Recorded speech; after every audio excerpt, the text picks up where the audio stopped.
I said, today I'm gonna go through these slides. And last week, and the reason why we're talking about this today is because last week, as we were going over the different funds within the TSP and how they performed in this year, how they performed over the last 10, and the last time that they were negative, um, we talked a lot about how we didn't talk a lot about it, but we touched on the proper way to structure it. So today we're going to go through how to structure your TSP going into retirement. This is not if you're working though. Like if you're working and you got a couple of years left before you retire, this is not the way you structure your TSP.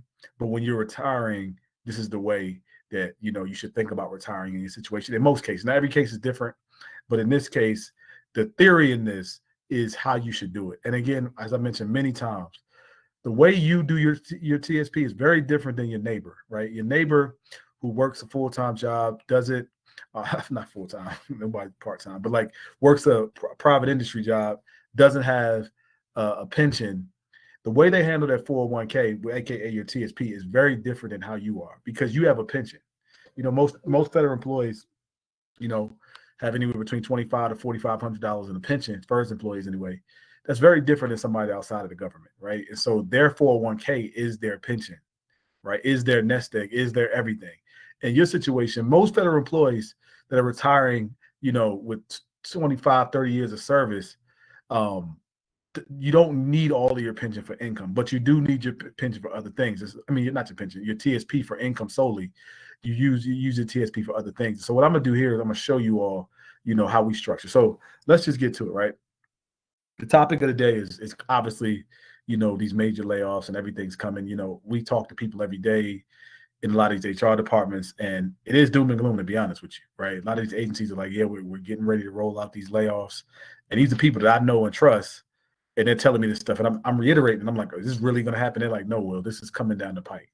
And, and they're like, I'm helping like organize this stuff. And so, at first you want to be like, nah, this can't be the case, right? But again, it's better to be prepared than not, right? And so with these possible risks coming, and some people probably have already gotten those letters, you want to be prepared, right? And the thing that sucks about this time is that there's a lot of market volatility right now. Like the market just had some terrible days this week and last week. And then, you also got inflation as well, right? So you're dealing with two big monsters, and you're also dealing with job security, right? And so one of the things that we help a lot of our clients do is, again, we help create what we call a growth bucket and a protection bucket, right? And so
Oh, all right. I'm gonna start all the way over. Sorry about that, y'all. Thanks, Mike, for texting me, man. All right, so I'm gonna start all the way over. All right, so the reason why we're talking about this today is because a lot last week we talked about the RIFs, and we talked about growth versus protection. We talked a little bit about growth and protection. Last week we talked about the TSP funds, all 5 funds, and how they performed, right? And so how the last 10 years how they did and the last time they lost. We went into detail about each fund. But what we didn't talk about last week, but a lot of people had questions about was how to structure your TSP, right?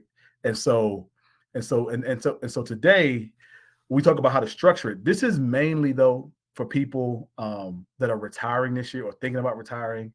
But unfortunately, with the government, that's everybody, unfortunately. But it's just been a big topic, right? And we've been getting phone calls all day, every day for the last week or so. I mean, last month, but this last week has been a lot because these RIF notifications have come out and threats of these RIFs have come out. And so people, who are 48 years old, 50 years old are calling me like, hey, Mr. Smith, what happens if I get RIF? And so, this is an important topic right now, right? Because, years past, you can like, pull into your retirement and you know when it's going to happen, you know how it's going to look, but now you just don't know, right? And so what we're going to talk about today is how to properly structure your retirement if this were to happen to you. Now, before retirement, I'm not saying do this, but if you're retiring and you know it, what we're going to talk about today is exactly how you want to set it up. Okay. And again, I'm sorry for that audio mishap there. I thought I pressed off the mute button. But these RIFs are coming, right? I talk to a lot of people. A lot of people call me, and I've talked to people pretty high up in some of these agencies, and they're like, because I'm like, no, this can't be happening, and they're like, no, Will, this is absolutely happening. And so again, the thing at Fed Legacy, what we always talk about is you want to retire on time and with confidence, right? And the time in this time is, you can't really control it, but confidence though, as long as you're getting your numbers run, as long as you have a plan, we can help you with the confidence aspect, right? And so that's what we're going to go through today. And unlike times past, I'm gonna walk y'all through an actual scenario just so you can kind of see how we properly set it up, and then also what type of difference that makes, right? And so at Fed Legacy, I've been doing this now 17 years, and so I've seen clients be 50 years old and thinking they're going to retire at 65, and they actually do. I've seen clients, and so I've been along that journey with them. I've seen clients retire when I first started. They're 60, now they're in their 70s, right? And so on the whole gamut, right? And so because of that, I've just seen a lot, and our team has seen a lot, and so we kind of know what works when it comes to, not even kind of, we know what works when it comes to retiring as a federal employee, and it's very different than your neighbor, right? Your neighbor who's not a federal employee, they just have a 401k, right? So when you watch the news and they're talking about how you should structure your 401k and things like that, and it's very different than federal employees. And I'm trying to mention this every week because I just want you to understand that your retirement is very different. Your retirement is different because most of you on this call are going to have a $2,000 to $4,000 pension, right, per month, and it's going to keep going up with cost of living increases. And so you have that, they don't. So the way you use your TSP is just very, very, very different, right? And so at Fed Legacy, what we developed was what we call your financial house, right? And so there's 3 layers to the financial house. You have your foundation. That's your guarantee. That's if you need income, that's where you want it to come from, because you don't want to be pulling income in a down market, right? Because if you're pulling income in a down market, then that means you're selling shares at a loss, and that causes your money to collapse even faster. Because every month you're selling shares, and that's not a prudent way to go about your money. So what you want to do is, if you have income, you want to make sure that's coming from the foundation. If you have you don't have long-term care, and you're married and your spouse doesn't have it either, if there's any healthcare emergency type stuff, you want that money sitting in a long-term care, right? And not a long-term care, in secure money, right? You want that money sitting aside. If there's legacy money that you absolutely want to leave, you want to have that money sitting in secure, right? And what I've learned over the years, the reason why that foundation is so important, just like your house, is because you don't want to spend emotionally money that's important, right? Money that's in the market. Because if you do that, what ends up happening is you could just go on tilt. Like I've just seen people, people don't go to the casino. That means you just start spending money emotionally, overspending, because you're just in the habit of doing it. And so we like to do with our clients is say, all right, if there's an emergency, here's that bucket of money. This is where you go for that, and this is that pot, and that way you know what's there and why it's there, right? And you're not just having all this money in one big place and you're just taking from it, because then you don't have a frame, you don't have a boundary for that money, right? And so I was talking to a client. She's been a life insurance client of ours for years, but but when we were talking, I've been trying to get her help her with her TSP, but she had a tragic loss in her family, and her daughter passed. And you just talking about, and that's an emotional situation. But when we first started talking, she had 600,000 in her TSP. No times obviously got emotional. She was working through it. Recently, I got on the phone with her, and she was like, "Mrs. Smith, I'm so embarrassed to meet with you right now." And I was like, "Well, why?" And she said, I blew a lot of my TSP, right? They're talking about it being just emotional with money. And, now she was like, "I'm embarrassed to tell you, I only have 100,000 left." Right. And, of course, I was just like, it's okay. But it's just, that's an example of what I mean by, like, and I've seen that over the years with many other people. But it's like, when you have your money set aside for emergencies, it just makes it easier, right? So that's the foundation. The foundation is where you have your secure money you need for things that are close to your income, family emergencies, legacy money, that type of thing, right? Next, we have what we call our walls, and this insulates you from outside things, right? And some of the things that are outside of your control are things like taxes. You can't control taxes. Taxes are low now, but taxes, could jump back up in the next administration, right? Or, taxes might be low down for you because of your income. It's a variety of things, right? And so taxes is something you really just can't control, right? But you still got to pay them, right? Same thing with inflation. Inflation, you just can't control it. Inflation is high right now, right? You can't control it. If you wanted inflation to be down, you would say inflation be down, but you can't control it, right? And so I've had clients that retired 3 years ago, and now they didn't think they needed income, but because inflation, now they're like, "Listen, you know what? I need 2,000. I need extra 2,000, at first they don't want to ask because they're like, man, I thought, I don't want to really go with my TSP, but it's like, no, you know what? No, I need this money. And it's a breath of fresh air, but we plan for it anyway. So it doesn't really matter that much. But, at first we didn't think they needed it, but inflation is there. But you just, like I said, you can't control it, right?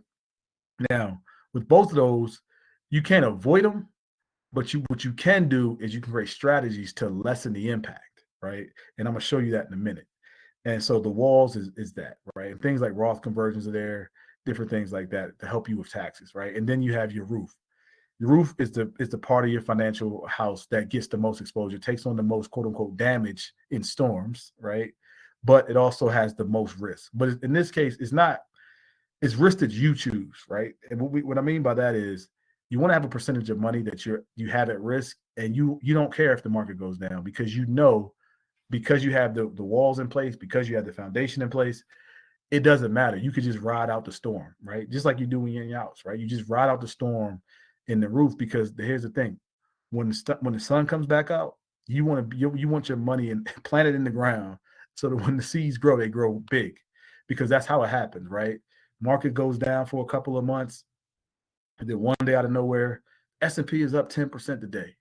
And then the next day you try to move all your money in there, and then after that is like 1% one day, to like negative net, but you missed that 10%. And so when you move, and they have it, it's like is the days over the last 20 years that were the biggest days in the market, and that makes a huge difference for your money. And if you were not in the market those days, you missed out, right? And so you want to make sure your money is always in the market. The percentage of the money that you're going to use that you're not going to use is always in the market, so you have that growth, right? And so when you have these three frameworks set up, you're in a good place. So what I want to do is I want to show y'all. I want to show you. I want to share my screen, and I'm going to show you. This is our retirement analyzer software, right? And this is a sample client. was a real client, but I changed the name, right? And so I want to show you their current situation, right? And so this is what we do when we're talking to people about if they get riffed, like what does it look like? And so this is a husband and wife, Frederick and Lynn, right? And so Lynn works in the hospital, Frederick works for the FDA, right? And so we got it. We put their income in here. We put their we actually let me change this. We put their income in here. We put their income in here. We put their we'll put their social security in here. We all their income and all that type of stuff. And so then, they're both going to take social security at 65 when they both turn 65 respectively. And then, we have Frederick's pension, right? Frederick's pension is at 39.42. We got his social security at 29.31. And then we have Lynn, his wife, her social security is at 21.54, right? Now, when it comes to the assets, this is the piece that makes the most sense. Because Lynn is retiring in November, he has his TSP invest. He had his TSP invested 80% G, 20% C. He had 603 in his TSP, right?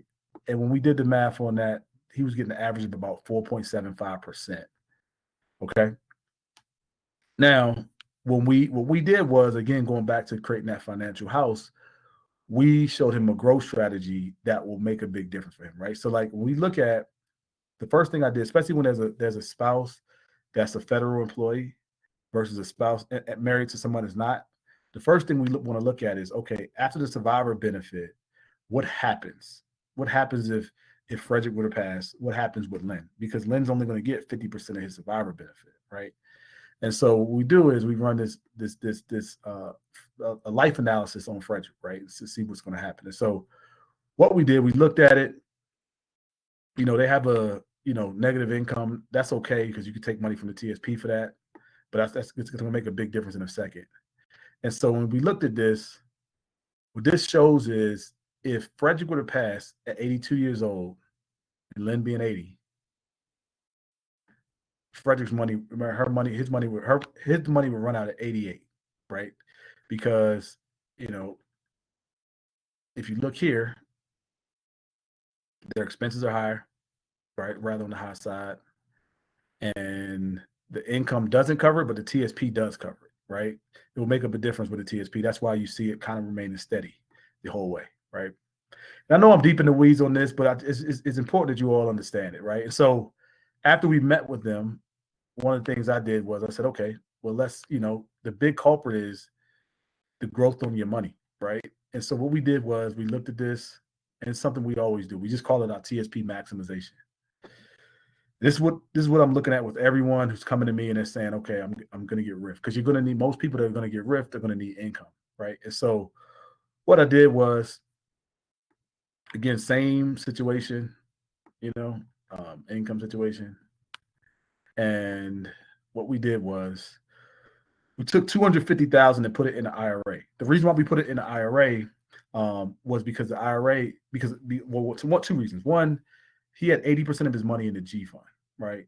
The G fund is only returning, and let me see, let me share my entire screen real quick. Hold on. The G fund is only returning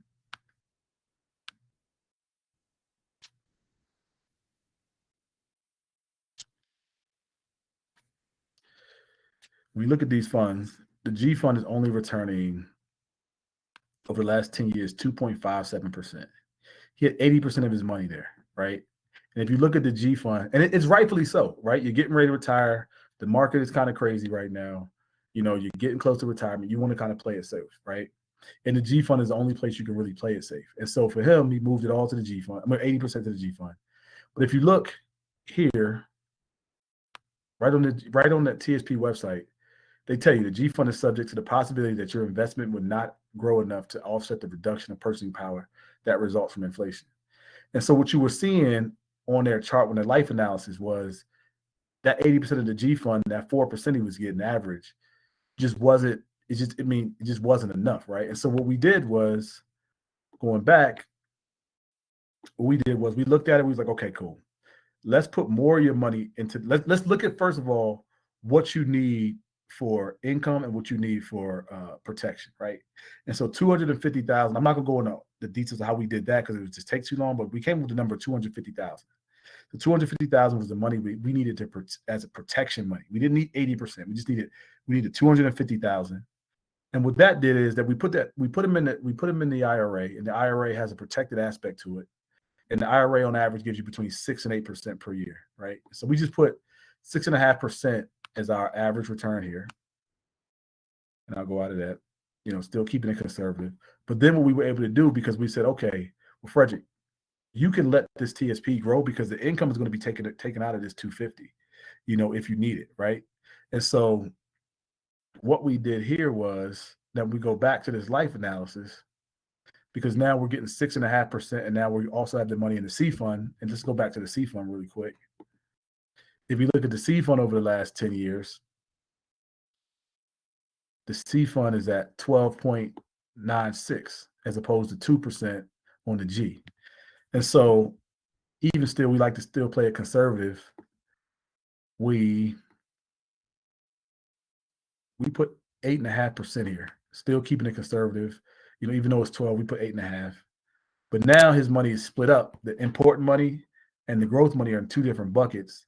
So now they both can do their jobs, right? And so because of that,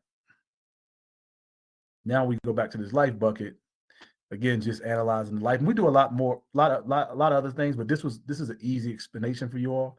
And like I said, I don't like to take up so much time on here.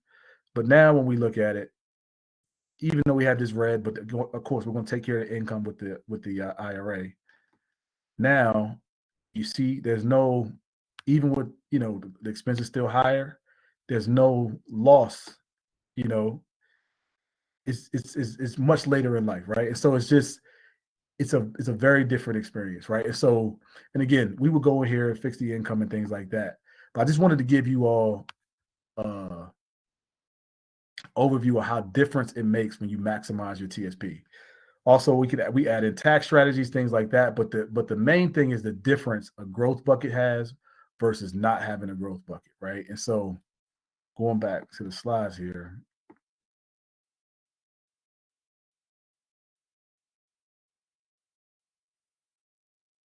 One second.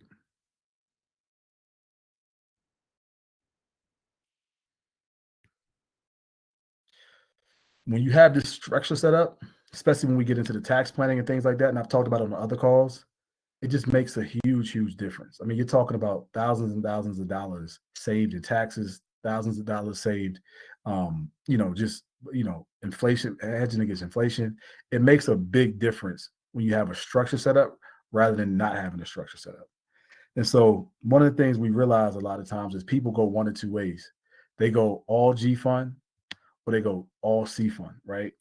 And the issue with that is if you're close to retirement, especially if you're RIFed and you're worrying about income, having a lot of money and all your money in the C fund again can be problematic because you have to, when you're taking income from an account that's going up and down in the market, when the market is down 20%, you still got to sell the shares while the market is down 20% because you need the income that month, right? And so that can be an issue.